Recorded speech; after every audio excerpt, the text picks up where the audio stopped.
Assalamualaikum warahmatullahi wabarakatuh. Salam sejahtera buat kita semua. Kebetulan, saat ini saya tidak sendiri. Ini bersama saya, Mbak Angelik Maria Cuaca, atau dipanggil Like ya? Like. Iya. Kebetulan Mbak Like ini adalah alumni Sekolah Kebudayaan dan Kemanusiaan Ahmad Syafi'i Ma'arif angkatan keempat. Iya. Asal Sumbar ya, Mbak? Iya. Asal Sumbar. Baik.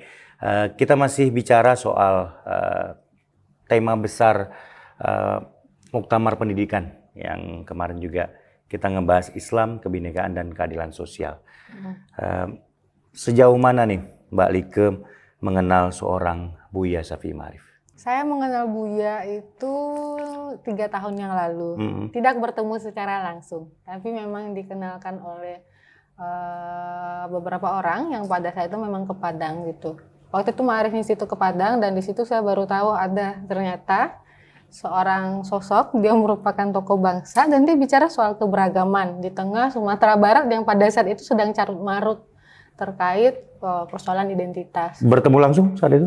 Tidak. Aku diceritakan waktu itu Ma'arif ke Padang.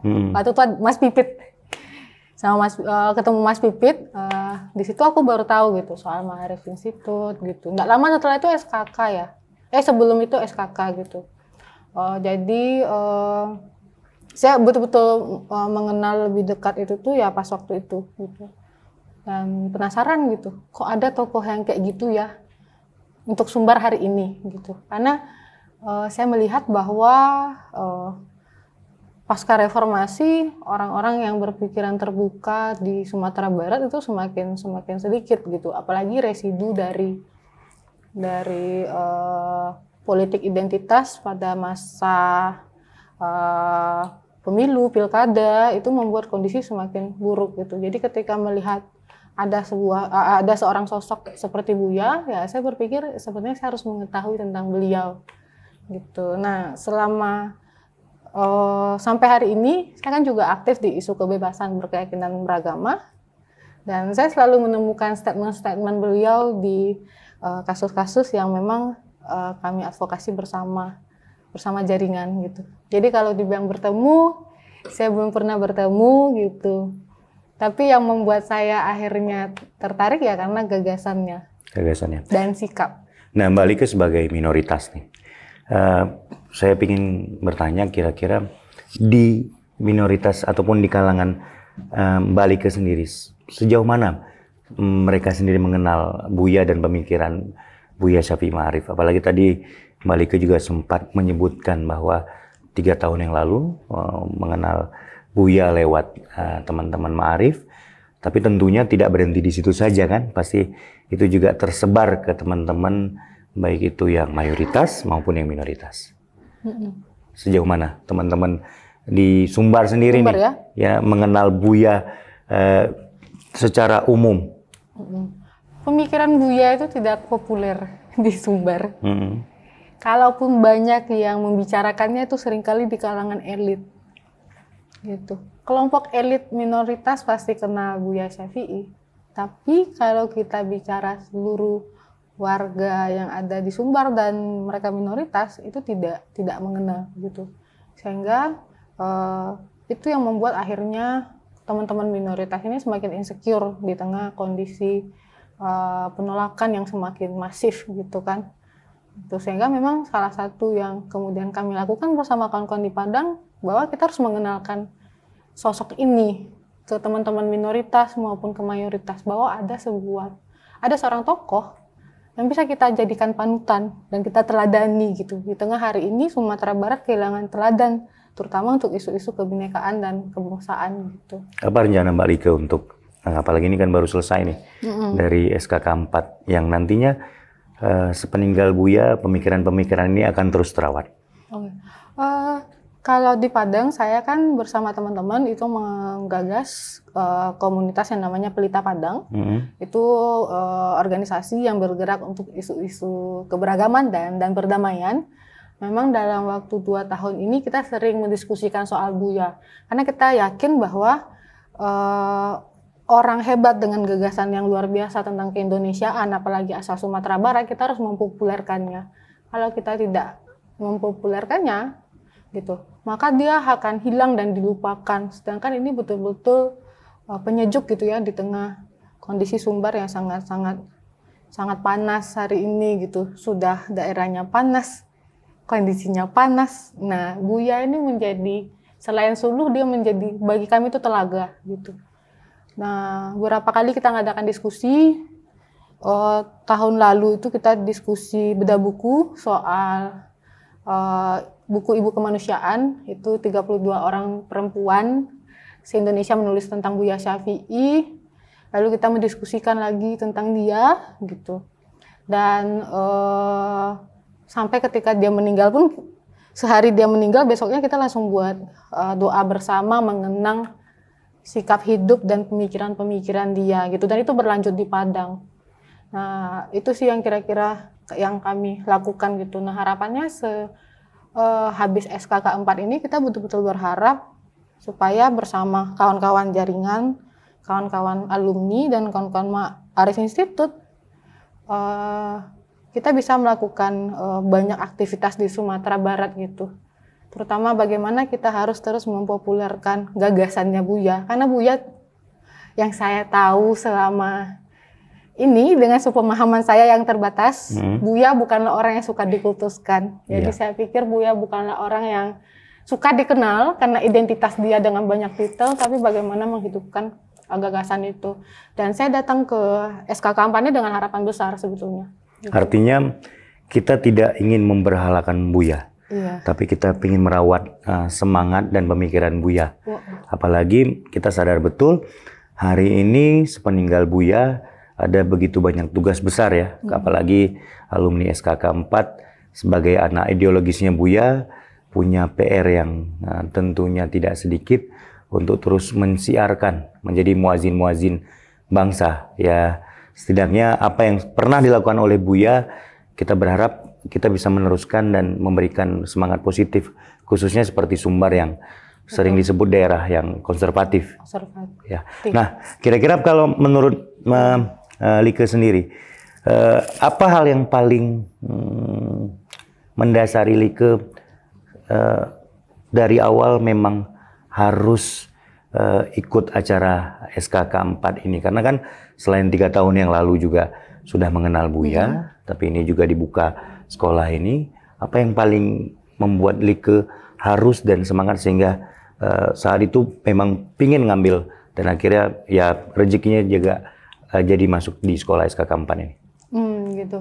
Sebelumnya kalau SKK 3 saya juga sudah tahu dulu, karena tapi memang pertama tidak ada, waktu itu juga full padat gitu. Terus yang kedua waktu itu belum terlalu memahami soal Buya. Nah, di SKK keempat ini kenapa kemudian saya berniat bahwa saya harus ikut? Karena akhirnya saya menyadari bahwa pemikiran ini harus tumbuh subur di Sumatera Barat dan itu tidak bisa dilakukan oleh saya seorang diri atau komunitas saya. Saya harus kemudian merangkul banyak orang sehingga kemudian gagasan ini bisa kita tularkan, bisa kita tularkan gitu di Sumatera Barat gitu. Karena Buya itu berbeda gitu ya. Kalau Riki Damparan Putra di bukunya yang berdiam di Perapian Buya Marfi'i, dia menyebutkan bahwa Buya itu bukan intelektual menara gading gitu, tapi dia membumi. Kalau dia mengibaratkan itu, meskipun saya bisu, tapi saya tetap bisa bicara.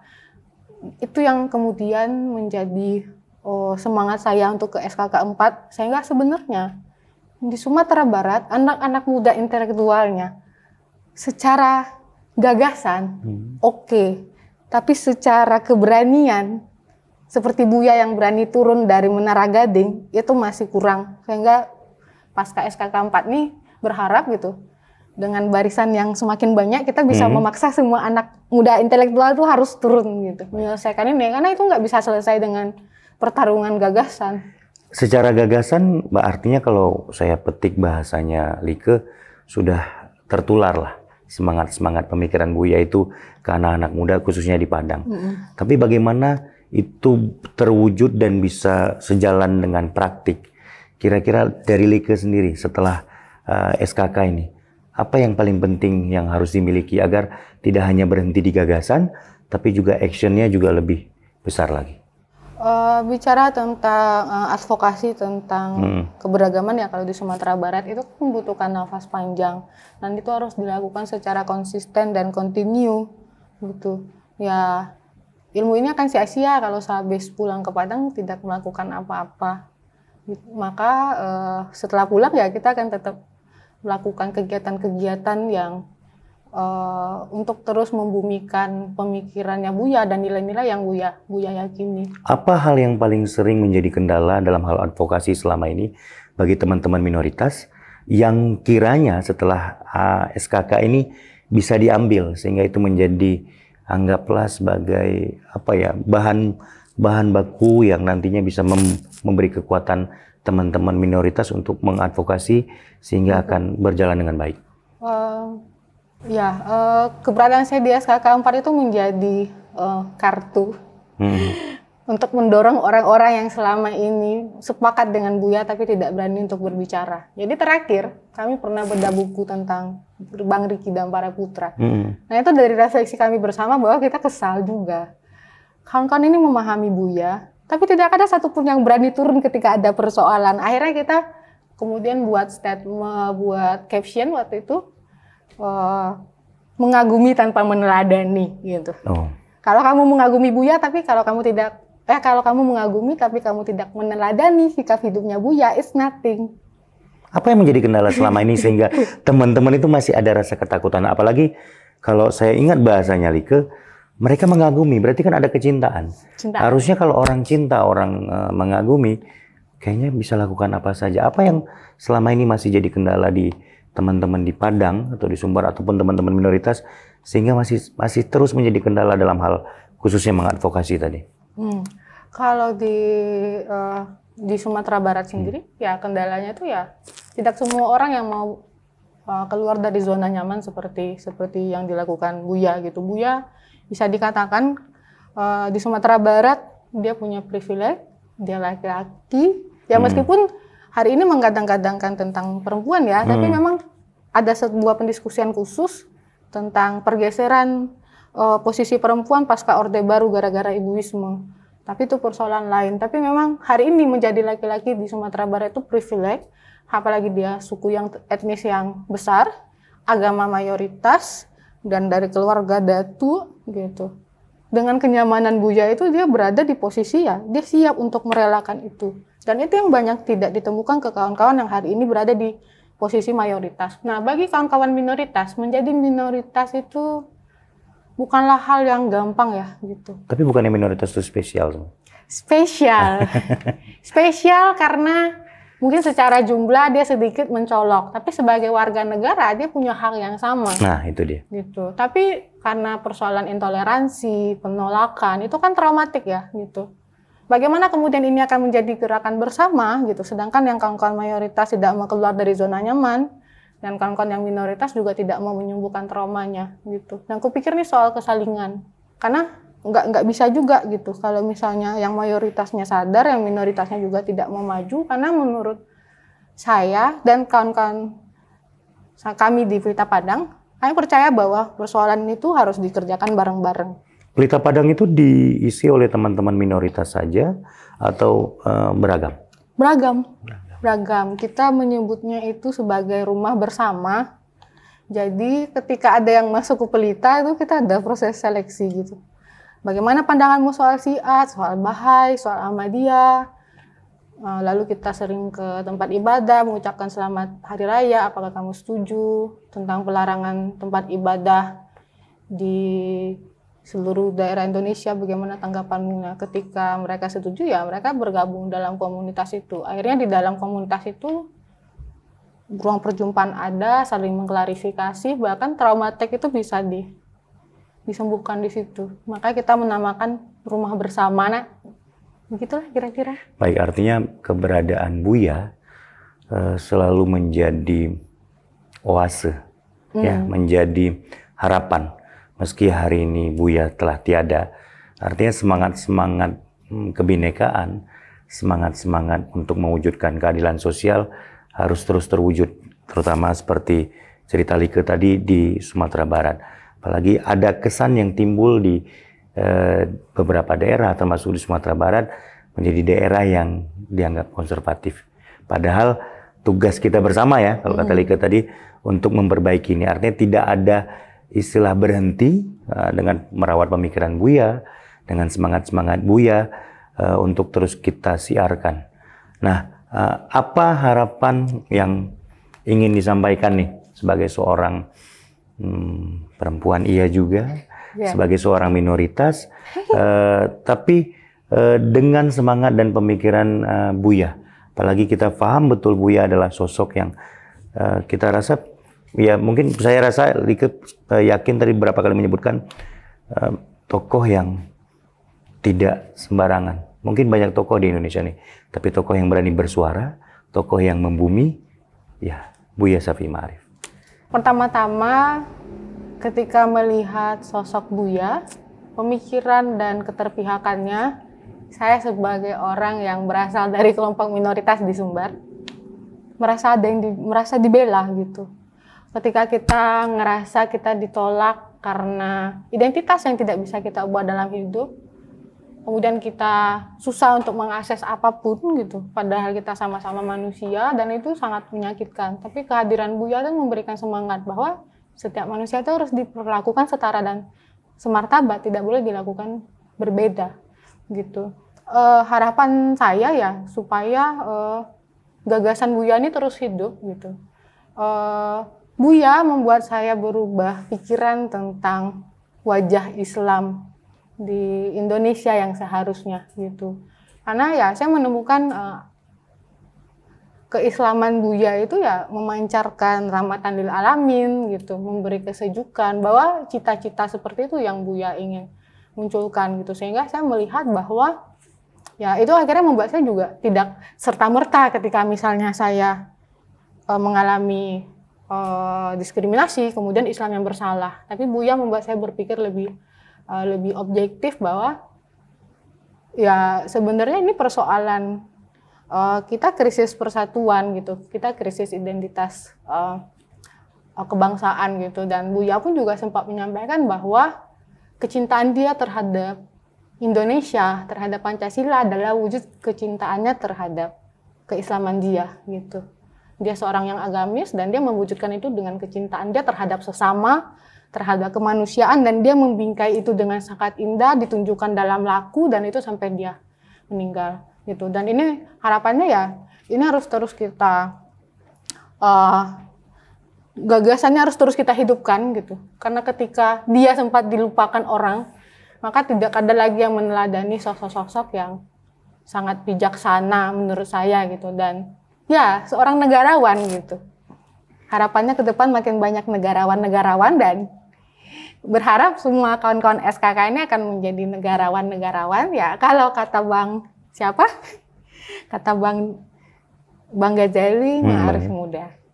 Baik, artinya pemikiran Buya ini tidak pernah usang, sampai kapanpun tetap akan menjadi penyemangat buat kita semua. Nah, artinya dimanapun kita berada sebagai anak muda, ya, artinya tidak ada istilah ya pantang untuk surut, ya, layar kalau sudah terkembang ya pantang surut, kita untuk mundur kemanapun kita pergi.